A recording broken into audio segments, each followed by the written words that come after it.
Liquid Glass Figma. If this guide helpful, don't forget to like and subscribe. First, open your browser and search for Figma.com. Once you're on the home page, click Get Started for free, located at the top right of the screen.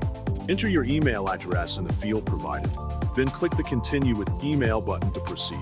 After you're logged in, click on the Design tab at the top of the screen to enter the design workspace. In the workspace, use any template you prefer. For this example, use a preloaded template. Next, select the Frame tool by clicking its icon and draw a rectangle frame on the canvas. After drawing the frame, set the corner radius to create smooth, rounded corners. Now, go to the Effects section on the right side of the screen and choose the glass effect from the list of effect options.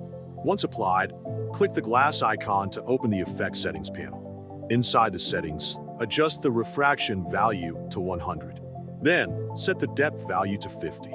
Finally, set the dispersion value to 68. These settings will apply liquid glass effect.